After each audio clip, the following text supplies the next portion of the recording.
Like all films, this one has its bad guys too.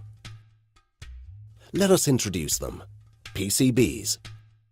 What they are, why they're so bad, and how we can defeat them. What are PCBs? PCBs are pollutants, more specifically known as polychlorinated biphenyls. They are highly toxic, long-lasting, over 100 years, and bioaccumulative, and one of the most harmful persistent organic chemicals ever manufactured by man. It took a long time before we became aware that PCBs had a negative impact on the environment. PCB production started in 1929. They were banned in the United States and most Western European countries around 1980, and by the Stockholm Convention on Persistent Organic Pollutants in 2001. Although they're currently banned virtually worldwide, in decades after 1940, they were used on a mass scale in manufacturing, particularly in coolant and hydraulic fluids of old transformers, capacitors, particularly in fluorescent light, double-glazed windows, caulking and other insulating materials, oil-based paints, heat exchangers, cables, vinyl flooring, surface coatings, adhesive and tapes, hydraulic oil, carbonless copy paper, concrete, glues for ceramic tiles, and pesticides. Why are they so harmful? PCBs have proven to be damaging to the environment. They cause immunotoxicity, skin problems, reproductive alterations, and cancer in animals and humans, particularly in marine species such as the common seal, porpoise, whale, and salmon.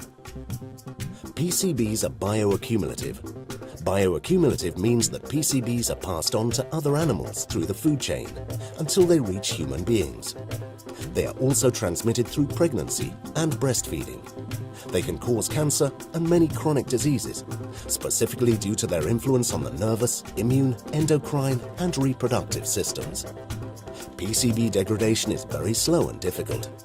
PCBs can linger for centuries, polluting the environment and therefore affecting human health and nature for generations to come. However, it should be made perfectly clear that PCBs can be eliminated.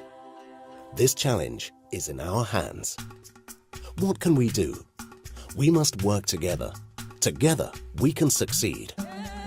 Governments must work to implement the goals of the Stockholm Convention. This can be done by introducing appropriate legislation, which makes it compulsory to identify PCB-containing equipment and replace them by PCB-free alternatives, along with the disposal or elimination of PCB-containing materials as hazardous waste in an environmentally sound manner. NGOs must exert pressure on governments, institutions and companies in their respective countries to take appropriate measures to eliminate PCBs.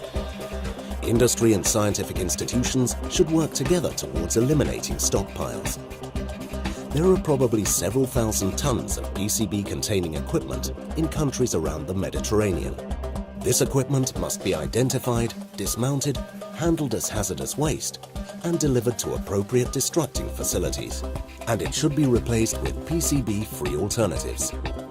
The media must spread information in order to raise awareness among the general public, industry, and NGOs.